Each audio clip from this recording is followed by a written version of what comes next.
James has been out 2 weeks with an abdominal strain. Lakers start the 5-game road trip in Milwaukee on Wednesday. Stephen A, can LeBron fix this when he returns? Well, it depends on what your definition of fix is. Can he fix them so they'll be in the playoffs? Sure. Can he fix them so they'll be in the conference finals? Sure. Coming out of the West, ain't happening. The Golden State Warriors are going to the finals. I don't give a damn what anybody says. If they're healthy and Klay Thompson comes back, they're going to the finals. They're going to the finals because they have the greatest shooter God ever created in Steph Curry. They have one of the top 5 shooters of all time coming back in Klay Thompson. Even Draymond Green has improved his three-point shot. It's like 36%. All of a sudden, he started hitting some threes. This kid, Kuminga, have you seen him? I mean, Wiseman's coming back. Have you seen Jordan Poole, Damon Lee, Gary Payton II? I'm sorry. I just can't see anybody out west beating this team. I don't see it. And I want to go so far as to say this. Now, obviously, things could change because you could go out there, if you Pelinka, you could acquire somebody different. I'm saying that's presently constructed with Anthony Davis, Russell Westbrook, completely healthy. LeBron completely healthy. Anthony Davis completely healthy. Russell Westbrook completely healthy. Still ain't beat the Warriors. And I believe this is the last championship LeBron James is going to win. Meaning it's over. Ain't no more championship coming. That's what I believe, because you got to go through this team. And I don't think this team is going anywhere. If Klay Thompson comes back healthy, the Warriors will win 2 of the next 3 titles easy. Easy. Wow, now you're giving him a second. You're giving him a second ring 15 games into the season. That's what I'm saying. A whole lot of ifs, though, man. Well, no, just health. Just health. The if is health. The if is health. That's all I'm saying. But it's as everything like being equal, everybody healthy. That's all I'm saying. If we figure out our rotation, if Westbrook does what he's been doing second half of the season over the last couple of years, I can use ifs for a lot of things. No, I'm only talking if we decide to start shooting like J.J. Redick, if we decide to pick up the phone and call a shooter, it gets a lot of ifs. I'm saying everybody healthy as presently constructed. You ain't beating the Warriors. That's all I'm saying. I would like to take this opportunity to issue my first mea culpa on this show to Stephen A. Please. Last week, I called your Warriors take irresponsible. Yes. And I'd like to retract that statement. To say what? They are the favorites in the West. I still don't know if they're the favorites to win the NBA championship. There's some teams in the East that I really like, but they are the favorites to win the West. Let's pause. I need you to repeat that again. I am sorry. I need you to repeat it. My bad. My bad. Why are they the favorites? Okay, oh, good. You know what? This team actually reminds me of the 2015-2016 Warriors teams. They're first in assist percentage. They're first in passes per game. They're last in dribbles per touch per game. This is a ball movement team. It plays to Steph's strengths. They don't even have a Klay Thompson yet, as he said. Yeah. And I look at this team with the way these other guys are shooting, Jordan Poole, Damian Lee, Andrew Wiggins is playing good basketball. They are the favorites in the West for sure. But don't you think? But I also think there's 4 teams in the East that could legitimately win the championship. Who are they? Brooklyn, Milwaukee, Philly when healthy, and Miami. All of them can win. Yes. Beat the Warriors? Yes.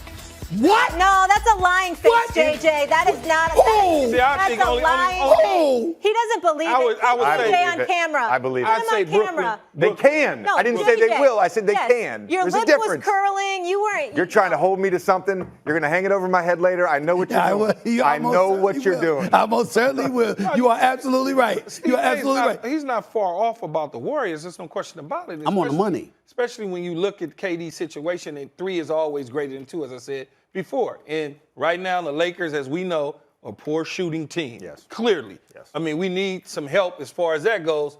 But that dude, 23, what is he, 6 now? Yeah, 6. That dude, 6. It's over. 6. It's over. See, this is where I completely disagree with you. Yeah, how you going to say Underestimating Let's hear from the basketball guy. Let's go ahead. Counting out LeBron. You're saying it's out of the realm of possibility. No, I'm not saying that LeBron could win a championship. I'm not saying that. Things happen, though. You would say that. We look at back in 2016. Right. They're getting blown out in Game 4. Draymond kicks LeBron in the groin. Don't get me started with that. Things can happen. That stimulus package that Adam Silver in the NBA gave LeBron James because he was a guy to get bounced out in 5 games. Remember, they're down 2-1. Yeah. Golden State is Game 4. They're in Cleveland. I picked them to win the series in 5, by the way. Draymond gets knocked to the floor by LeBron James, got an attitude because he know he's about to get smoked, drops him to the floor. Draymond kicks his leg up, but because he did it the same thing against Oklahoma City, he gets suspended. The very next game, Andrew Bogut and Iguodala both get hurt, and it ruins the series. That stimulus package that the NBA gave LeBron James in Cleveland is what got them the championship in Cleveland. Neither here nor there, because Kyrie showed up too. But let me tell you something right now, my brother. I'm going to tell you, you can talk about it all you would. Greek Freak hitting his free throws like he did in Game 6 against Phoenix. That ain't gonna cut the mustard against the Warriors, okay? Right. He played bully ball, and rightfully so. But Phoenix didn't have the shooters these brothers have. It's too many weapons. I'm telling you right now, if LeBron stay in LA with Anthony Davis, healthy, with Russell Westbrook healthy, they ain't beating the Warriors. You can. It's a wrap. I need to recap this. So last week you said the Warriors are winning the chip. You called it irresponsible. Yes. Then just apologize. He apologized. Then you went on to say not only are they going to win it this year, they're going to win probably 2 of 3. You took it a step further. That was a little aggressive. But you did. I said if Klay Thompson comes back healthy, they win at least 2 of the next 3. Okay. Yes. And you retracted that statement. I just want to make sure we're all on the same page. You know why I said? By the way, you know why I said 3? You know why I said 3? Why? 2 of the next 3? Because Steph want to eclipse LeBron. LeBron got 4. Okay. Steph would have 5. But you know it's a trade deadline and everything else. Okay, that's fine. Well, call me when it happens. But as constructed. As constructed, I agree with that. Yeah, but you know it ain't going to never stay constructed this way, JJ. I'm glad someone's a big enough man to be able to own up and apologize. I am proud of the rookie. I am proud of the rookie. I'm setting a precedent so he has to do it to me. There's no in-between with him. It's almost like a batter coming up to bat.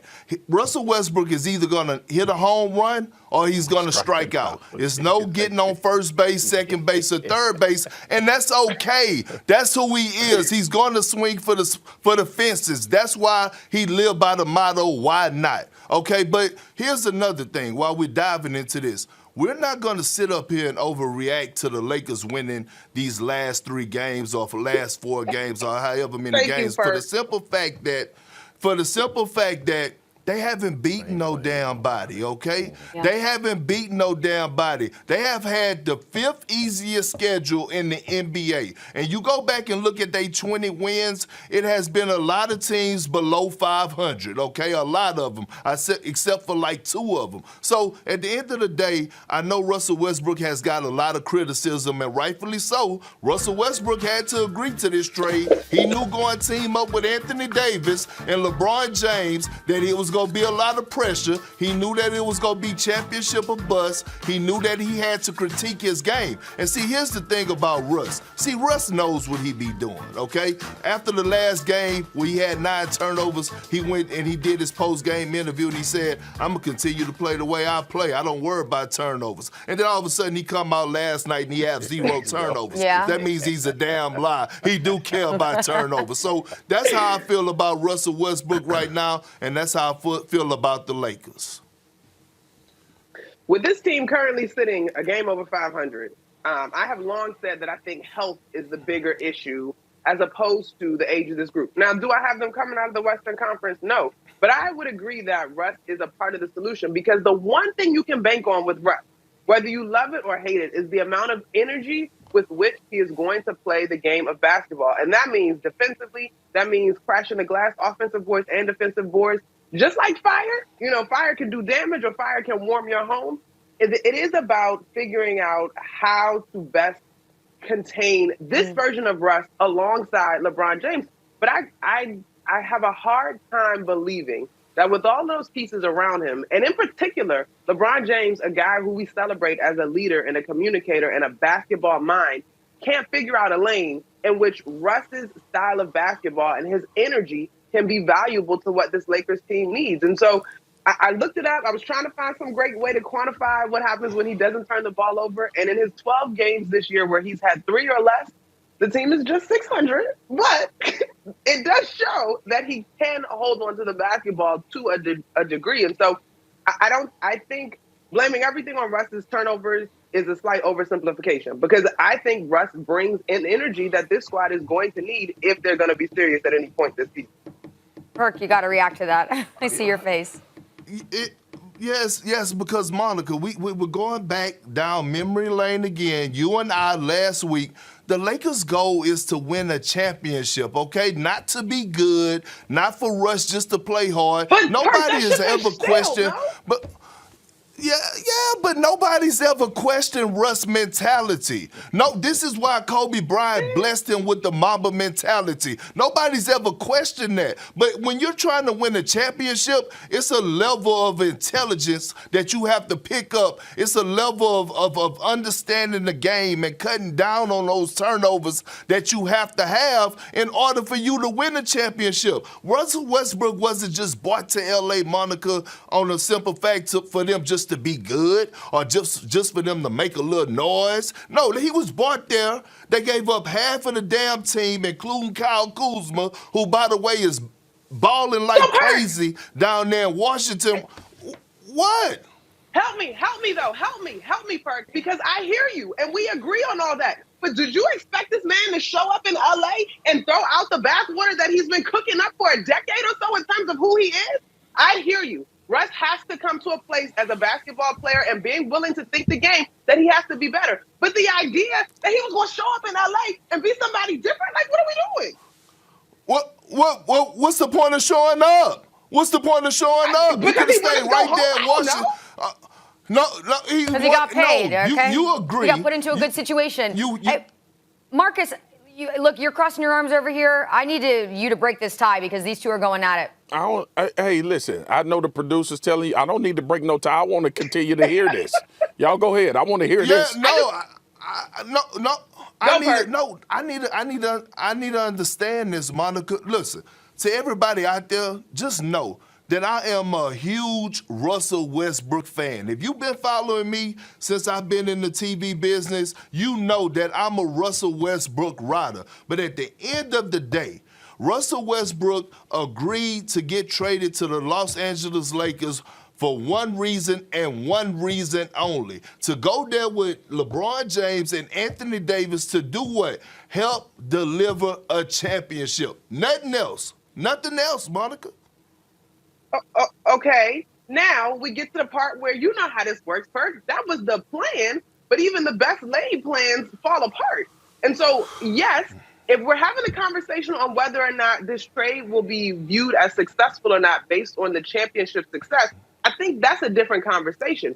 To me, some of the heat that Russ has been catching is a little bit displaced because he's always been who he is.